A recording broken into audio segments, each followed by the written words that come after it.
Welcome to Divided We Vote, Evangelicals and the 2016 election. I'm Julie Roys. Over the next hour, we're going to explore what has arguably been the most divisive presidential campaign in our lifetime. This election has not only pit conservatives against liberals, but also conservatives against each other, specifically evangelical conservatives. Evangelicals supporting GOP nominee Donald Trump accuse so-called never-Trumpers of handing the election to Democratic nominee Hillary Clinton. And never-Trump evangelicals accuse Trump supporters of tarnishing their Christian witness, especially in the wake of revelations about Trump's lewd remarks concerning women. In this rancorous political climate, how can Christians engage constructively? What criteria should we use when selecting a candidate? And what will the long-term effects of this election be on the religious right? I'll be exploring these questions and more with a panel of three prominent evangelical leaders with three different perspectives. But first, here's what a number of leading evangelicals are saying about supporting Donald Trump, who's admittedly a morally flawed candidate. These statements were lewd, offensive, and indefensible, but they're not enough to make me vote for Hillary Clinton. This election is a disaster for the American people. It's an excruciating moment for American evangelicals. There's a conversation in Hollywood where he's trying to look like he's macho. We shouldn't have been surprised about this. It's really kind of interesting to me that all of a sudden this has turned into something that's been blown up. This is bad boy talk, and of course that's what she wants everybody to talk about. She doesn't want anybody to talk about her betrayal of America's national security secrets. What was your reaction as a voter? That's like a real issue. Listen, voting for someone is not the same as endorsing their entire character. You know, I've been listening to some of these evangelical leaders since I was 10 years old say character matters, that the moral tenor of leadership matters, that the coarsening of a culture is bad for all of society, that the bully pulpit ought to stand up for values. We've been told we ought to vote our values. I'm not the one who's moved. Without making it about personality, and I certainly don't deny that this is a riveting spectator sport, and Donald Trump is an oversized personality. But for these voters, it's about the issues. Donald Trump has not been running as a choir boy. That's not who he is. When it comes to Donald Trump, evangelicals are going to have to ask the huge question: is it worth destroying our moral credibility to support someone who is beneath the baseline level of human decency for anyone who should deserve our vote? So as you can see, there's a wide range of opinion within the evangelical community concerning Donald Trump, and there's an awful lot to unpack in what we just heard. And joining me to do that are three evangelical leaders representing a broad spectrum of opinion. One of these is someone you just saw defending Donald Trump. She's Charmaine Yoest, a senior fellow with American Values and also the former president and CEO of Americans United for Life. So Charmaine, thank you so much for coming, and I'm glad you can be with us. Thank you, Julie. I really appreciate you putting this panel together. Well, it's just great to have you. Also joining us is Dr. Erwin Lutzer, pastor emeritus of Moody Church, and also a prolific author and radio Bible teacher. In fact, his 3 Moody radio programs are heard on more than 1,000 outlets in the United States. So Dr. Lutzer, as always, such a pleasure to have you with us. Thank you so much, Julie. I'm glad to be a part of this. And also joining us is Dr. Vincent Bacote. He's an associate professor of theology at Wheaton College in Wheaton, Illinois. He's also the director of the Center for Applied Christian Ethics at Wheaton College and the author of The Political Disciple, A Theology of Public Life. So, Dr. Bacote, thank you so much for joining us. It's great to be with you. So what I'd like to do is just establish first where each of you are in this election, who you're supporting, and how you feel about the candidates. So let me start with you, Charmaine, and obviously we saw a little bit of where you stand, but you are not only voting for Donald Trump, but endorsing him and encouraging other people to do that as well. Explain why you have that position. Well, I am, Julie, and I think this is such an important and difficult time for all of us, so I'm glad that you're really delving into this. For me, I started my political career working in the Reagan White House many years ago, and I've seen a lot of different elections, a lot of different campaigns come and go. And I think what people need to stay focused on is we have one of the most brilliant governing systems in the entire history of the world. We've lasted a long time, and the way that the founders put things together has worked really well.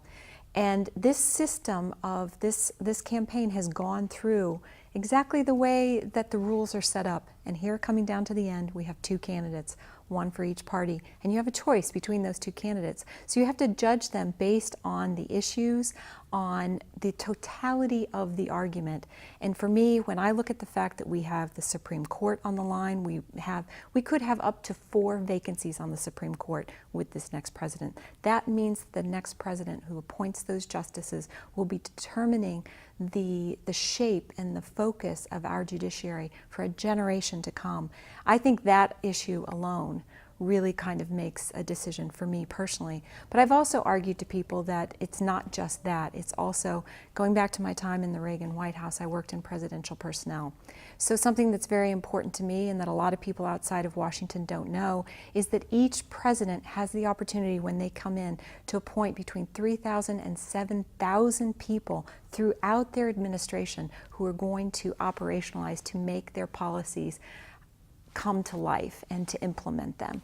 And so when you look at the fact that this next president is going to appoint a Secretary of Health and Human Services, a Secretary of Defense, you know, all throughout the government, those kinds of positions are supremely important. And for me, I look at the fact that Donald Trump has appointed already his vice presidential candidate, who is someone who comes from the evangelical community, who is a strong pro-lifer, who has stood for our values throughout this campaign. His campaign manager is a friend of mine, someone who's been in the pro-life movement for a very long time. So Donald Trump has surrounded himself by people of faith and by people who have stood and fought for the pro-life movement for a very long time, and that's deeply important to me. But then again, an awful lot of evangelicals saying they just can't bring themselves to vote for him. I'm sure it was hard going up against Al Mohler and having to defend Donald Trump, but you feel like it's worth it, and we'll unpack that a little bit. But I want to go to Dr. Lutzer. And Dr. Lutzer, from my understanding, you were asked to endorse Donald Trump, even invited to a meeting with him, but you kind of backed away from that, though you are voting for him. I was actually invited to one of the meetings that he had with evangelicals, and I declined that. So I have never endorsed a political candidate, and will not on this show either. And I do that for 2 reasons. Number one, I don't want Christianity to be identified with a political party, because then it becomes a stumbling block to the gospel. And the second reason is because I've always argued that the person that I endorse may end up being an embarrassment. And so, you know, you're kind of stuck with the endorsement. But having said that, I will say that I am going to very reluctantly, nonetheless, pull the lever or touch the button for Donald Trump. Now, who would have ever believed that we would be in the predicament that we are in? When the primary season started, I believed that Donald Trump had a ceiling, that once his supporters had their say, someone else would emerge. I can identify with the sticker, the bumper sticker in Chicago that says, "I already hate our next president." And the reason for that is because we are faced with an impossible choice. So I cannot endorse Donald Trump like Charmaine has, but at the end of the day, there are reasons that I'm sure we'll get into, in addition to those that Charmaine has mentioned, where what we need to do is to make a choice. It is not a pleasant choice, but here we are, and we have to choose. In my opinion, we have to choose. And I would take the position that we should choose one of the 2 presidential candidates. So that's my position. Now, you don't see saying that you're voting for Donald Trump as an endorsement. Well, to some extent, you know, as I was coming here, I was thinking of that because I knew that you were going to ask me who I was going to vote for. Yeah. But I think that I am not endorsing him in the sense that I am not saying, as others have on TV, he's our man, he's the right guy for this moment, etc.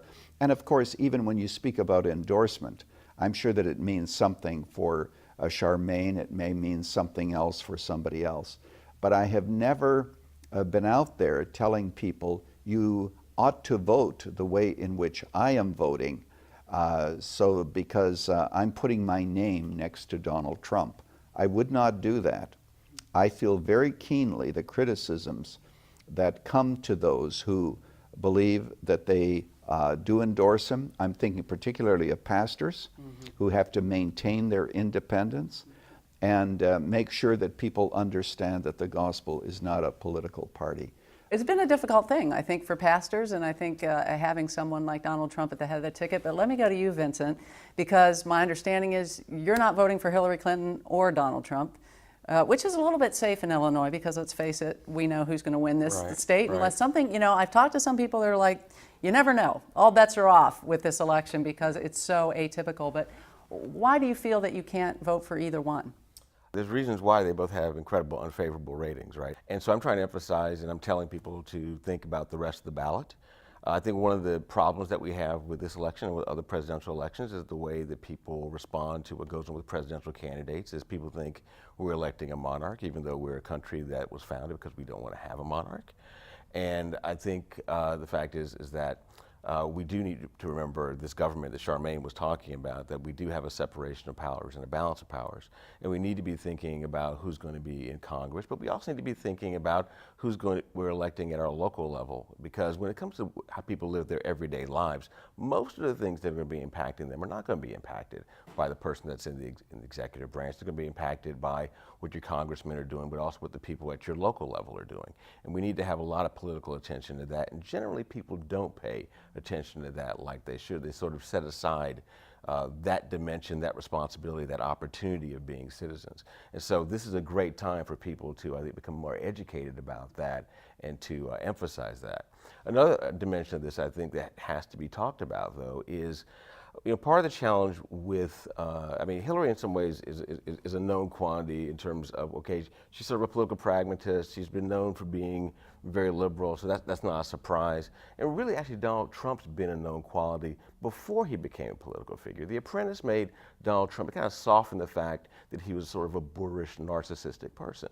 And he became a sort of lovable, narcissistic person and was never the worst person. Depending on who you talk to. Well, I mean, the show was popular for a reason, right? I mean, he became much more accessible, much more likable. Mm-hmm. And I do think, as Pastor Lutzer said, that, I mean, no one thought, okay, I mean, I'd love to know the number of people who said, he's not going to get the nomination, right? Well, you had 19 people trying to get the nomination. I mean, I think that created the problem, along with the fact that Trump knows how to do television, knew how to make it about him, and he seized upon a similar thing that Bernie Sanders seized upon, which is getting certain people who felt disenfranchised, feeling like somebody's actually paying attention to them.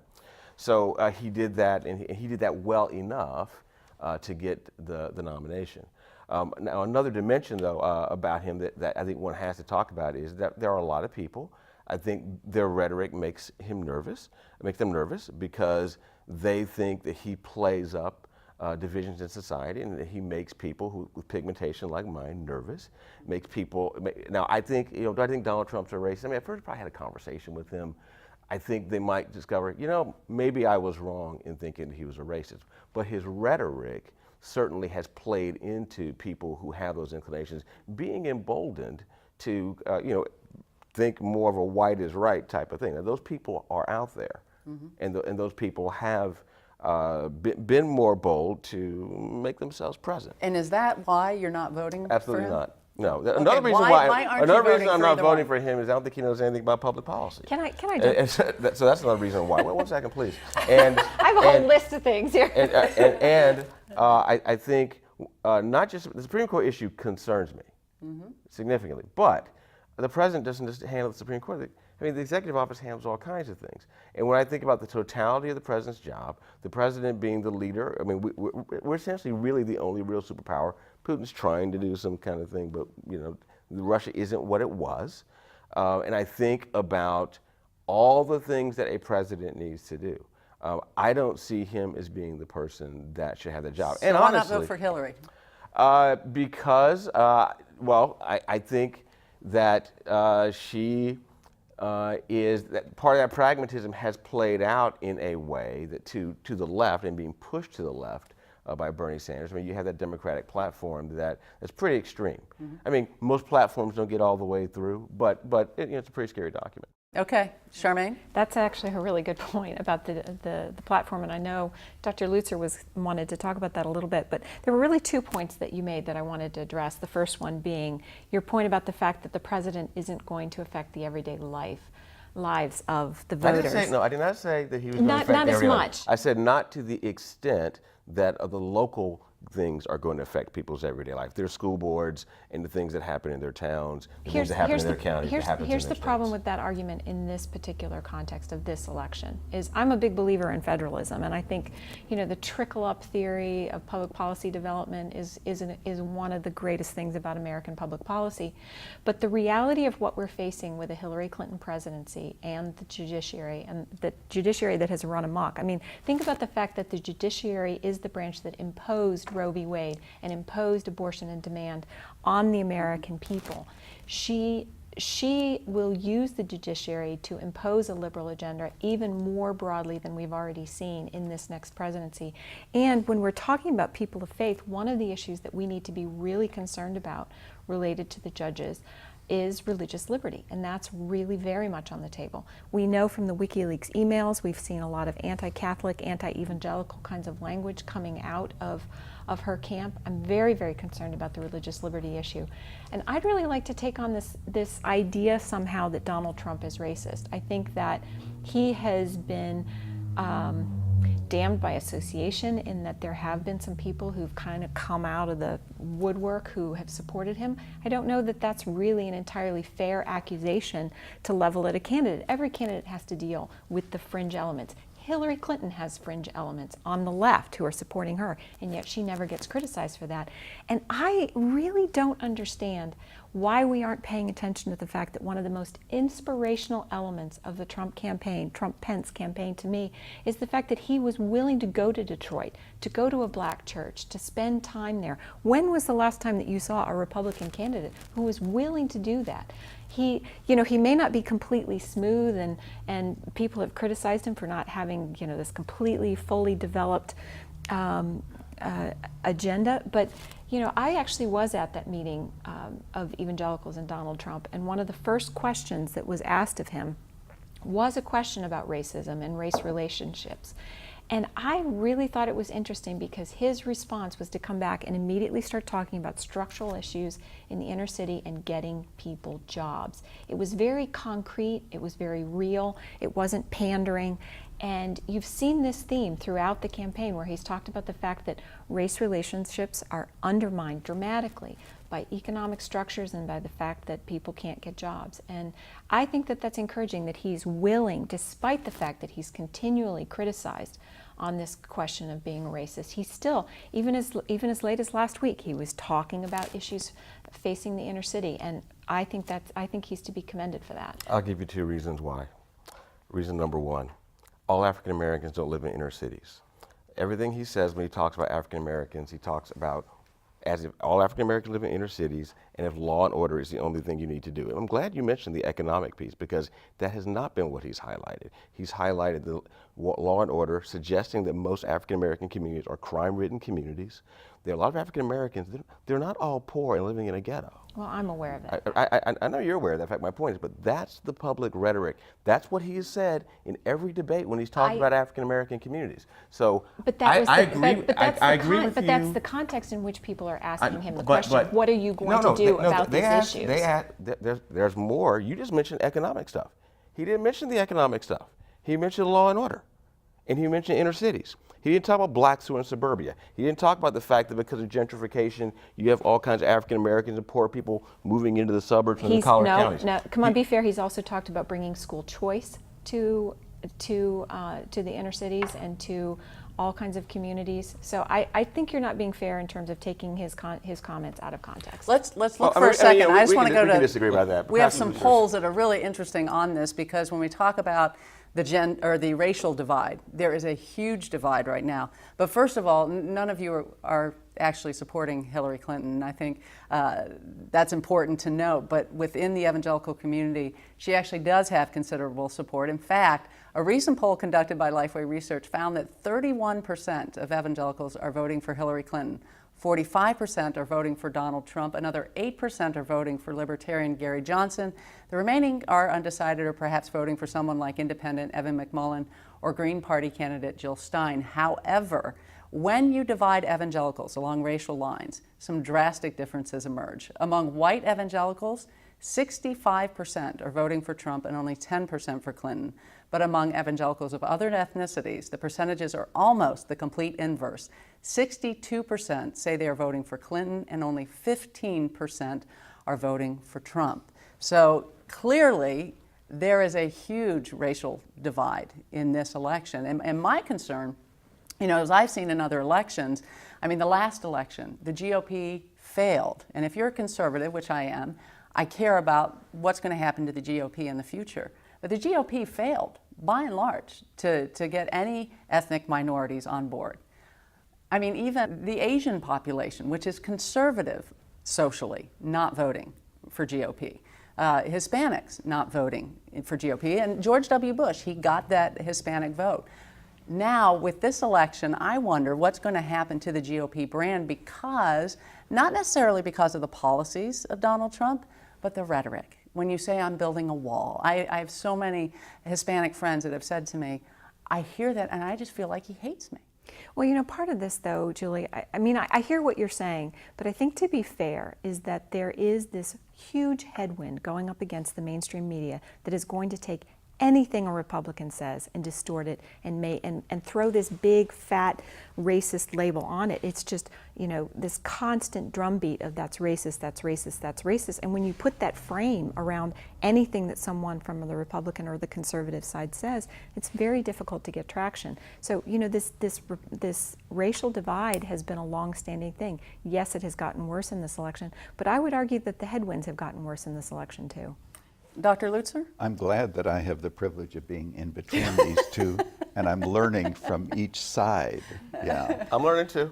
Yeah. You know, the thing is this, that when it comes to Donald Trump, though, in the media, and Charmaine, you know that I'm sure that in many respects I'm on your side in this, but Donald Trump has given the media lots of fodder that puts him in negative light. I mean, we could go through the comments, even going back to, you know, the Muslim family whose son was killed, and how he handled that, when you would think that anyone would handle it differently, and thank the family for the fact that their son was in effect in the military, and you are sorry that he died.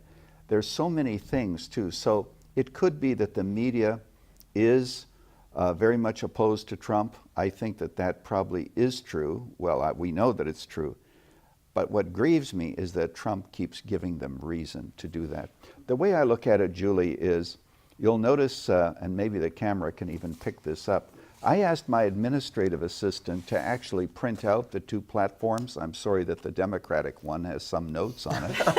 But, you know, I did not know that these were this thick. I mean, we're talking about 70 or 80 pages. I was thinking 5 pages. And did you read all of those, Dr. Lutzer? No, I didn't. Okay. But I looked through it. The thing about the GOP, and this is why ultimately in this very tough decision, I have to come down on this side, is when Hillary Clinton was asked about who she might appoint to the Supreme Court, one of the things that struck me is she did not mention the Constitution. She said, well, you know, we don't want to overturn this, we want this, and we want this. It's a living document. It's a living document. It's putty to somebody who wants to shape it according to the thing. And somebody has well said, show me your laws and I will show you your God.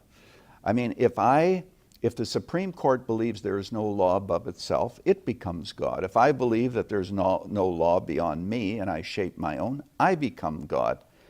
The big issue in the legal aspect is huge. You know, I wrote a book or two about Hitler, two actually, in which it became very clear that he changed Germany by laws. And he was the supreme lawgiver, and once he spoke, that was the law. In fact, even the killing of Jews was not wrong, according to Hitler, because they were Untermensch, they were subhuman. So laws are important. So, you know, the GOP declaration stresses the fact that the Constitution must be honored and it must be upheld. It talks about the freedom of government interference, traditional marriage, you know, marriage of a man and a woman, the health care thing, you know, which seems to be out of control, though that might be debatable. And that's definitely an area where we see the federal government impacting our lives in major, major ways. And a strong military, and then the protection of life, as Charmaine said. So, you know, here's the way I view it, all right. Here you have two people, both of whom are flawed. Flawed in terms of what they say.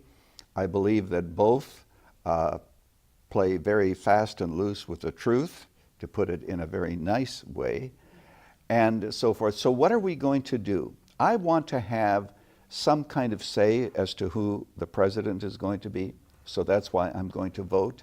And to those that are out there who say, well, I'm not going to vote for either, you know, your vote is being wasted. And so I think you have to think about that carefully, though I respect and understand why it is that you might take that point of view. But let me drill in on that. Yeah. Because I've heard this so much, your vote is wasted. I live in Illinois. We have never, I mean, I don't know when the last time was that there was a GOP presidential candidate that was actually got the support of Illinois. My votes, I mean, I'm looking at that, I voted for the GOP. Reagan in '84, I think. Was it Reagan? I mean, that was a landslide. I Yeah, think Mondale only got right. Minnesota. I mean, this is the thing, is you're never going to recreate the turning of our politics until everyone is vested. You know, Vincent, I totally understand where you're coming from. But listen, Martin Luther said that you're not fully confessing Christ unless you are fighting where the battle is. And right now, this is where the battle is for the future of our country. Let me say, where is the battle? Because here is the question for us as evangelicals. And this is where this thing, I think, has gotten so especially heated. But here's the thing. I'm having these conversations with people I never disagree with in politics, right? Because there are Trump supporters, and there are some who are saying there's no way I'm going to vote for Trump because not he's morally flawed, he's morally unfit. And then we have the religious right that was based, the moral majority was all based on getting candidates who had our worldview and who had character. And now we have Ralph Reed, who said 18 years ago in regard to Bill Clinton, we care about the conduct of our leaders and we will not rest until we have leaders of good moral character. Now, a 10-year-old tape of a private conversation, he says, should rank low on our hierarchy of concerns. It seems like we're throwing character out. And here's the other thing, though. There's a poll, and maybe you saw this, that was done by the Public Research Institute. In 2011, just 30% of evangelicals said they'd be willing to overlook immorality in a political candidate. But now that number has more than doubled to 72%. And interestingly, that's greater than the entire American population, which is only at 61%. So you sit there and you say, evangelicals, according to this poll, care less about morality than the general public. And this Trump effect, I mean, is it basically eroding our morality? Have we, allowed this to happen because we've gotten behind a candidate that is so morally flawed that, we've lost our platform? Julie, this is why I started by talking about our structure and the way our system is set up, and I'm glad to have the opportunity to address this question, because as you might imagine, I've had this accusation thrown at me quite a bit for the fact that I'm supporting Donald Trump. But the truth is during the primaries, he had over 14 million people vote for him. He smashed the records of numbers of people that he was able to bring out during the primaries. So he is the nominee of one of the major parties, and she is the nominee of the other. You only have a choice between these two. And so it is, it is morally required of us to act out what Scripture tells us to be wise as serpent and gentle as doves. As Christians, so often we want to focus so much on the gentle as doves, we forget about that wise as serpents part. When you have a choice that's in front of you that affects the community writ large of our nation, we have to interact with that. And maybe it's a difficult interaction. But I think that there's a little bit of, in terms of a lot of the hand-wringing and the soul-searching that I'm seeing on the evangelical side, I don't feel that we're seeing enough of the soul-searching over equally difficult and challenging issues with Hillary Clinton. For example, Well, but wait, because the about wrestling that. I mean, isn't that we're voting for Hillary Clinton. Yeah. To me, the more the wrestling, although that is happening. But I think that's a dodge. I really, with all due respect, Vincent, I think it is a dodge You don't to know what say I was that about to say. Okay, Vincent. Well, So- I'm referring back to your Okay, early okay. statement about not voting for either one. Well, no, it's not a dodge because Okay. I'm in Illinois. Because how's Vincent- it a dodge if I'm in Illinois when, unless you have every evangelical, and even if you have every evangelical in Illinois vote for them, I'm not sure that Hillary's still not going to carry Illinois. So how's that a dodge? And how's it a dodge if I'm taking seriously the very government system you're talking about, and I'm talking about the rest of the ticket? I don't think I'm not dodging anything. I think you are, because you have students who are listening to you. You have people who are watching this program. I empower my students to think critically about that. I do not indoctrinate my students to tell them how to vote. I try to empower them to think critically so that they can evaluate these things and then decide which person they're going to vote for. And in terms of talking about what Christians ought to do, so if you survey most African American churches, you're going to tell me they're voting for Trump? And you're going to tell me that the concerns that they've had, and this goes back to your question about the Republicans, there's a reason why African Americans are not voting Republican and why the party of Lincoln is not the party that they're supporting anymore. So Hillary gets off the hook for calling young African American men super predators. Why do we not focus in on that? There's a whole trajectory of African Americans who aren't even talking about voting for her, and they're very progressive because they think she's the establishment. So there's people who are bringing up the same thing. Well, they're correct about in fact, that. it's Black Lives Matter people who are bringing that up. So they brought it up before Republicans did. So the point I'm making is that to say, or basically suggest, you didn't say this, but some people might hear you to say it, suggest that if you don't vote for the Republican candidate, that God's going to be disappointed in you. No, I absolutely didn't say that. Okay, that's good. I appreciate that. All of my relatives, basically, when they think about the Republican Party, they think about a party that, in the way that it talks about a free country, talks about free association, they hear, essentially, George Wallace is what they hear. They hear somebody saying, I'm going to let the states roll back enough things so you can get remarginalized. Now, that's what they hear. Republicans need to demonstrate that that's absolutely not what they do. That they absolutely want to care about economic revitalization, care about education in those communities. They need to put their bodies there. They need to put policies there. They need to show solutions and not just oppose Democratic ones. I mean, we know the welfare state's a failure. We know there's all kinds of things Democrats haven't done. We know Democrats take African Americans for granted the way basically a lot of Republicans take evangelicals for granted. Right, we know all this kind of stuff. But well, that's an interesting point. Well, see, this is why I say I feel like Hillary Clinton gets off the hook a little too easily when it comes to racial issues. Can I throw something in here? All right, to Dr. degree, Lutzer, let's give Dr. Lutzer a chance. Go ahead. I want to get back to the question that you were raising there when you said, previously evangelicals says character is important and now they say it's unimportant. Well, one reason why that's happened is because we have two candidates, none of whom have very good character. You know what I mean? Mm-hmm. So that's the dilemma.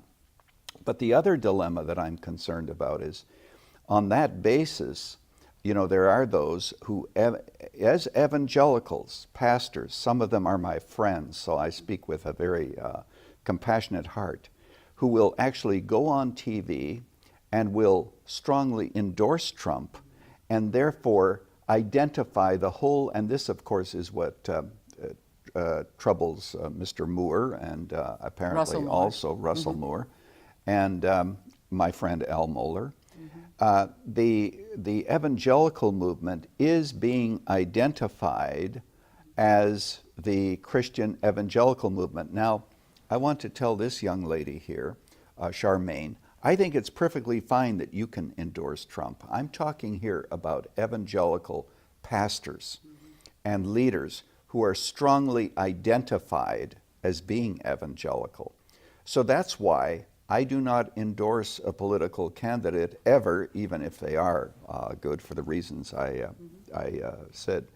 But that's the troubling thing that I see, Julie, is the fact that evangelicalism going forward must be very confusing to the people of this world who only marginally understand what evangelicalism is about. And let me, to that point, Russell Moore said, the damage done to the gospel witness this year will take longer to recover from than those 1980s televangelist scandals. And Michael Ferris, who's the founder of Patrick Henry College, he said when evangelicals went and met with Donald Trump, he said The premise of the moral majority was that only candidates that reflect a biblical worldview and good character would gain our support.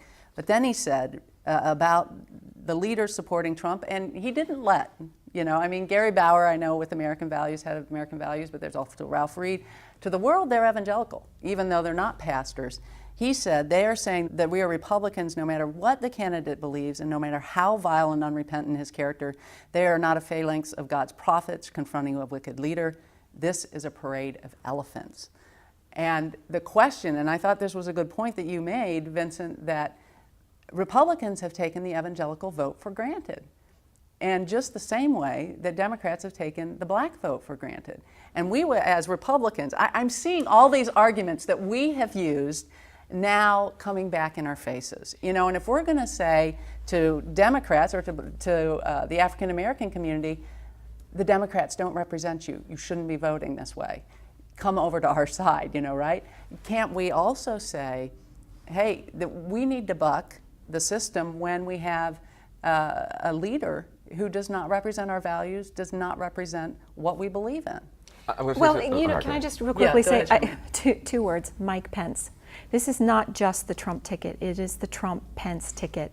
And one thing that came out of that meeting with evangelicals is Donald Trump over and over again on the stump has said that he appreciates the evangelicals. I was at a meeting one time where he, in a very self-deprecatory way, said, that how much he appreciated evangelicals because that was probably the only way he was going to get to heaven was through friendship. Now the theology. No. Actually, theology aside, the theology is. I think Jesus has to be right. So, but theology aside, it was a nice moment because it was a recognition that he was not trying to hold himself out. It was a recognition of some of the but he the calls wrestling. himself a Christian. This is what really bothers me. I mean, when it comes to witness, no. That's no. He has called himself a Christian. Then we have James Dobson saying he's a baby Christian. He has not been campaigning as a Christian. I think there's been no. I can tell you on my Facebook page because I've posted things, and I've been an equal critic of Hillary Clinton and Donald Trump. But I will tell you, whenever I criticize Donald Trump, I hear from a lot of evangelical Christians, he's a Christian, he said he was sorry. But that's not him. Just want to say this, that is not him coming out. And let me just finish this thought. Okay. So he has the meetings with evangelicals, and following that, you have him appoint a vice presidential candidate who is an evangelical, who is one of us, who is very strong on the life issue. I would love to vote for Mike Pence. And you have the opportunity to vote for Mike Pence because it is the Trump-Pence ticket. Joe Biden, how relevant has he been?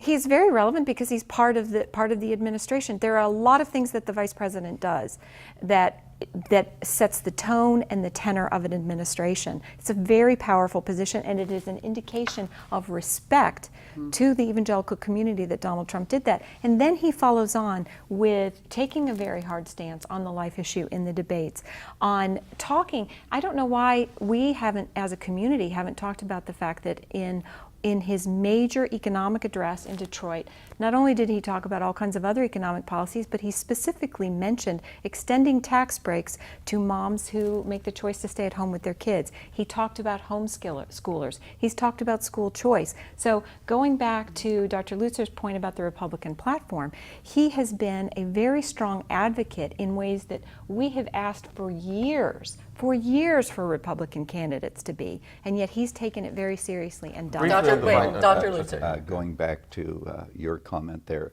about evangelicals who have declared him to be a Christian, my heart gets so sad when I hear that, because even if it were true, let the fruit of the Spirit work itself out in Trump's life. Now, you know that I'm a realist. I'm looking at these two candidates, and I've already declared, my leanings. But the fact is that the evangelical community has gotten deeper in its support of Trump than it would even have to be.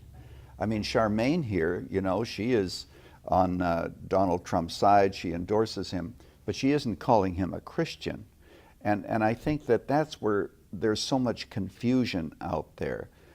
Because, Christians behave differently. And then I can't help but think, do you remember that interview with on CNN where he was asked, Anderson Cooper, did you ever have to ask God for forgiveness? And his answer basically was, well, if I had done something wrong, I would have, but I built this big company. So what am I trying to say? I'm trying to say here that we as Christians have to make a choice. Character, it cancels each other, because, your point, Charmaine, is very well taken, that it's easy to criticize Trump, but Hillary has a lot more, she's gotten by with more than she should ever get by with. So that's the predicament we're in. Now, let me just throw this in. Let's suppose that you were in a totally atheistic country. I mean, whether it was the Soviet Union at one time or North Korea, whatever. Let's suppose you had an actual, honest election between two people. I think you should choose one or the other. And you don't agree with any of them. They're all atheists. But still, in a fallen world, you make the best choice you can with the hand that you have been dealt. And this is why, even though my brother over here, Vince, whom I respect, and our fellowship will not be broken over this, I really think Christians out there make a choice between Trump and Hillary, and make it not on the basis of character, which cancels itself, but take a look at their platforms. Okay, let me pull something. One second. Because I'm going to throw it to you. Oh, okay. Because what you've just articulated is, in essence, consequentialism to some degree. You're saying we've got two candidates. Neither one's really what any of us would choose, but I mean, this is what we have. So let's choose the one where the consequences will be less severe, or that we think will be better than the other.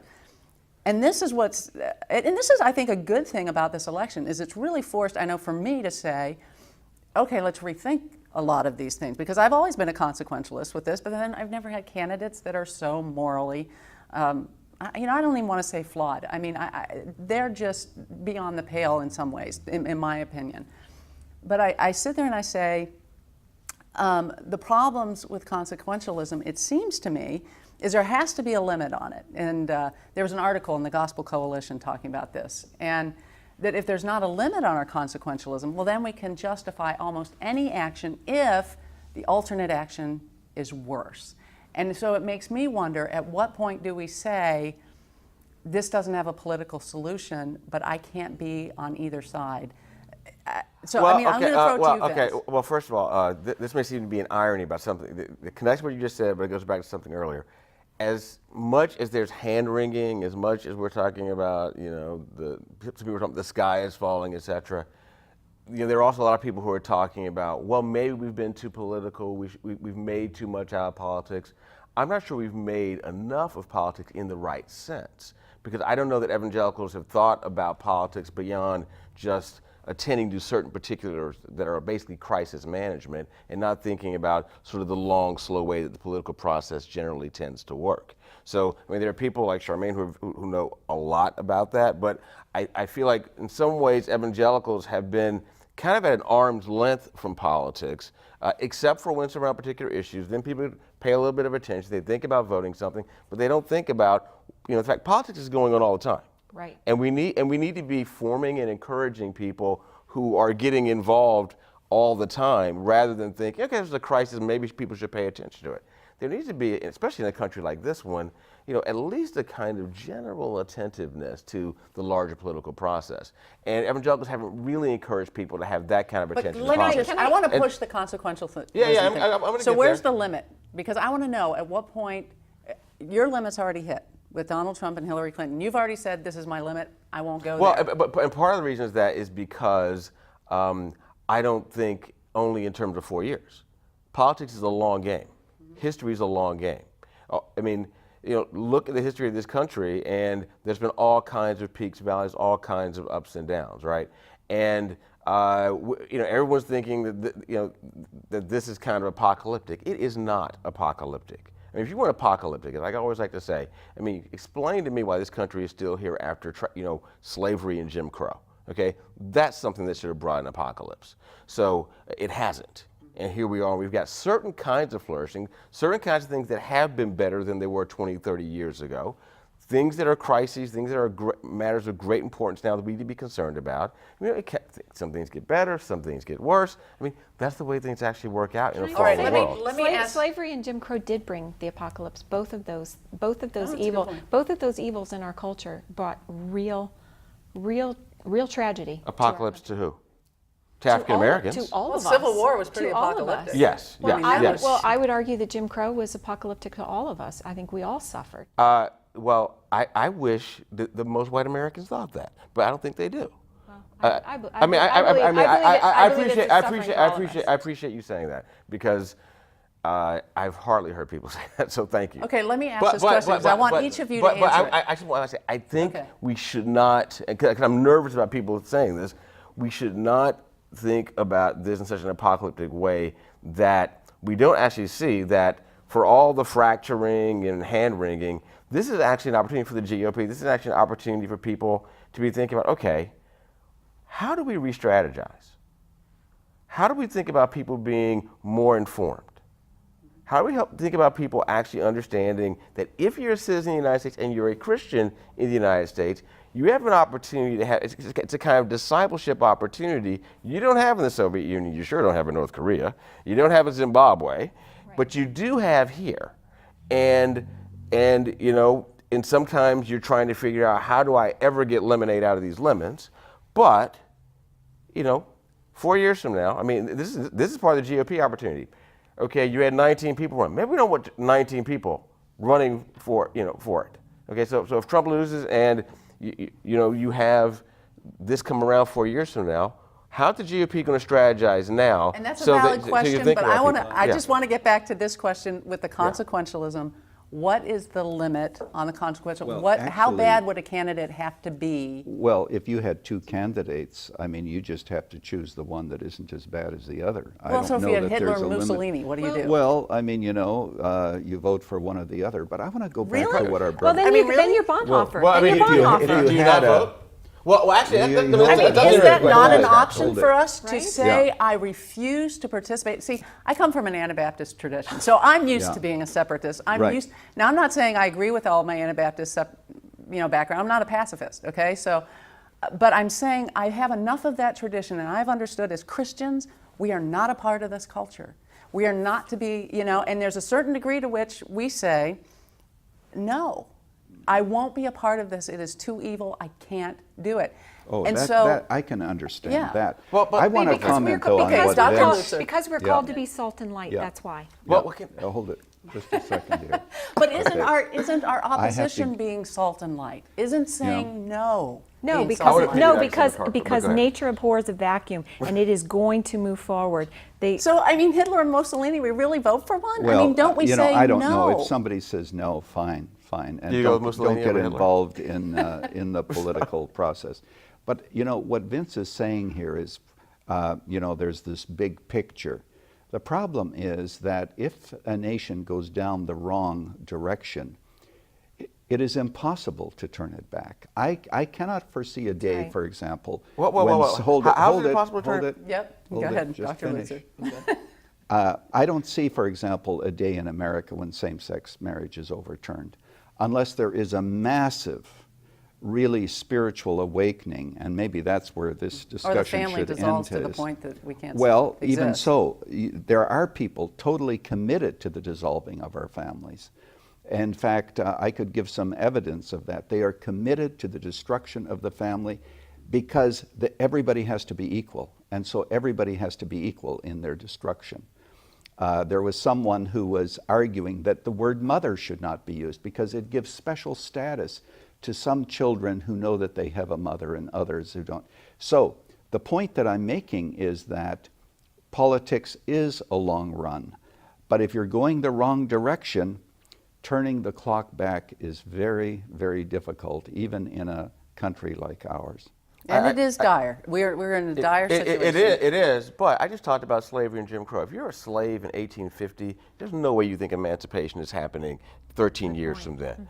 And also, honestly, because we're Christians, okay, we do believe in a resurrected Savior. So because we believe in a resurrected Savior, there are things that can happen that can surprise us. So we dare not be people who are becoming agents of despair, irrespective of what happens on election day. To me, that's very, very important. I want to piggyback on something Charmaine said about our participation in the culture. In a sense, we are outside the culture. There's this phrase about politics being downstream from culture. I mean, are we, just as I was talking about with politics, are we encouraging people to be the ones that are contributing to culture formation so that some of the things in our very individualistic culture, which I think, that's sort of key to why you get this sort of, it was a conservative argument for same-sex marriage that kind of got it in there. So look, we want people to have what's good for them. So each person can have their individual happiness. Why get in the way of their individual happiness? We've made an idol of individual happiness. Well, how are Christians contributing to culture so that we show there's something greater than just being making an idol out of your individual happiness? If we're not contributing to the culture, we're letting other voices be the voices that inform people through all other kinds of narratives. Those narratives eventually are the things that lead to the kind of policies that happen. But we never encourage people to be the ones who say, you know what, you're really good at media, you're really good at certain kinds of things, you're really good at technology, you're really good at politics, you're really good at finance. You ought to really go into that. You really ought to be a leader in that. You ought to be a shaper in that. And you know what?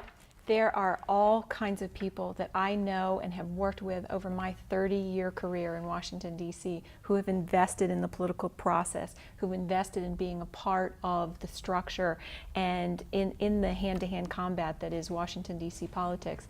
And that's why I started by saying that this is more than just a vote between Donald Trump and Hillary Clinton. It's the Trump-Pence ticket versus the Hillary-Kaine ticket, and then it's their administrations. It's all these people who have invested in politics, who have invested in preparing themselves to be a part of the process. It's Ben Carson, who left being a world-renowned surgeon to be a part of the political process, who will be a political appointee in a Trump administration. It's all kinds of people like that that I could put names and faces to, who are part of the Washington, D.C. Arena, who would be a part of a pro-life, pro-family administration moving forward. I want to wait. We have just a short amount of time, and there's a topic that we have to get to, and that is the gender gap. We've talked a lot about the racial gap. I want to talk about the gender gap for a minute here, especially because Charmaine, we're the women here. That's right. When those lewd comments came out that Donald Trump made, we have Beth Moore coming out saying, "I'm one among many women sexually abused, misused, stared down, heckled, talked naughty to, like we liked it. We didn't. We're tired of it. Try to absorb how acceptable the disesteem and objectifying of women has been when some Christian leaders don't think it's a big deal." Michelle Bachmann, I love Michelle Bachmann. In fact, I interviewed her just about, actually, less than a week before she made these statements, but when she got on, and she's like, that's not the real issue. I went, objectifying women isn't an issue, this isn't important. And then Trump, I mean, honestly, it's like he doesn't get it. He really doesn't get it, because he went from, I mean, really, this was a controversy that almost sunk his entire campaign. And then he goes on the road basically saying that these women now who came out who said that he sexually abused them, that they were too ugly to warrant his interest. I mean, that's what he actually said. And the places where he said that, they cheered. And I'm sitting there, I mean, I was so appalled by that and so just absolutely repulsed. And to hear Christians where I feel like, you know, I'm a complementarian, which means I believe that men are to be our providers and protectors. And to hear them saying it's not an issue or it's not that big of a deal, that hurt me on a personal level. It really did. And so I want you to address that, because I think there's an awful lot of women who are feeling like, you know, we trusted these leaders and they're not coming to our defense. So, I mean, how do you, did you feel it personally? Because I felt it personally. I have to say, as a conservative evangelical woman who is involved in the political process, that this last month has been one of the most painful of my entire life. Yeah. To interact with those accusations, to interact with this whole issue. And as a result, I actually wrote an op-ed that was in the New York Daily News a couple weeks ago, which we won't have enough time to get into everything. But I wanted to really explain where I was coming from. And one of the, I came of age during the first I was in the Reagan White House, and then, followed on by the Clinton White House and all of the scandals with Monica Lewinsky. And one of the things that I think Hillary Clinton has gotten away with the least amount of attention being paid to is what she did during that scandal to the people who came forward. She worked to destroy Monica Lewinsky. It was not just the fact that her husband was having an affair. That's the way everyone wants to retroactively remember how that situation happened, and it's not. That is not what happened. So there's misogyny on both sides. There's no doubt about it. And it that's comes why in different I think forms. we have to cancel, and we have to look at these.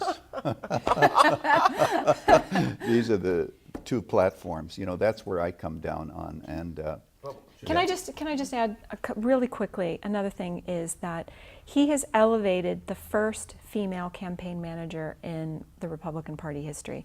There are two sides here to this story. We don't know all the facts. I am disturbed by the accusations, but Melania Trump came out and said she thought it needed to be tried in a court of law, and I would agree wholeheartedly. I think that's where it belongs. Our time is running out. Any last thoughts, Dr. Lutzer? well, what I would like to say is this, that we have to bear in mind that which brings us together, namely the gospel of Jesus Christ, is much stronger and much more important than that which divides us. And I would say to those evangelicals who aren't going to vote at all or vote for somebody else, I disagree with you, but we're not going to break fellowship. I think what the evangelical community needs to do, no matter who is elected, we need to publicly come together. I think that we need to be able to say to the world that we're sorry for many of the things that have been said, and it's been very confusing. But at the end of the day, we have a Savior. Now, the reason that's important is because of the fact that the person who's going to be elected is going to have to deal with an angry, divided nation. And the church is going to have to say, we're together on this, and we have hope for you in Jesus Christ. Well, we could talk about this much longer, and I wish we had longer to talk about it, but I have really enjoyed this hour and enjoyed what each of you had to say. And even though there were some fireworks, I do know, as you said, Dr. Lutzer, what unites us far greater than what divides us. So again, thanks to Dr. Charmaine Yoest, a senior fellow with American Values, and also Dr. Erwin Lutzer, pastor emeritus at the Moody Church, and Dr. Vincent Bacote, director of the Center for Applied Christian Ethics at Wheaton College. Well, in 1 Thessalonians, we're told to test all things and hold on to what is true. And so I encourage you, pray over what you've heard today. Ask for the Lord's guidance as you engage in the political process. And then on November 8th, please vote your conscience. And by all means, vote. We are called to be salt and light. And that means we engage and we do our best to bless this country. But I also think we need to keep in mind that as important as politics is, it is not ultimately important. And though politics may impact our lives in significant ways, it does not determine our destiny, nor the ultimate destiny of our country. God alone does that. So in closing, I'd like to leave you with a prediction for November 9th that author and pastor Max Lucado made. He said, "I know exactly what November 9 will bring. Another day of God's perfect sovereignty. He will still be in charge. His throne will still be occupied, and he will still manage the affairs of the world." Friends, God is never dependent on a president to accomplish his will, and so even if our worst nightmare occupies the White House, we don't have to panic. Even if we lose our religious freedoms, God will still be in control. So let's pray, and let's faithfully engage, and let's extend grace to our brothers and sisters with whom we disagree, and let's make every effort to keep the unity of the Spirit through the bond of peace. Thanks so much for watching, and thanks to the Illinois Family Institute and TLN for making this broadcast possible. God bless you, and God bless America.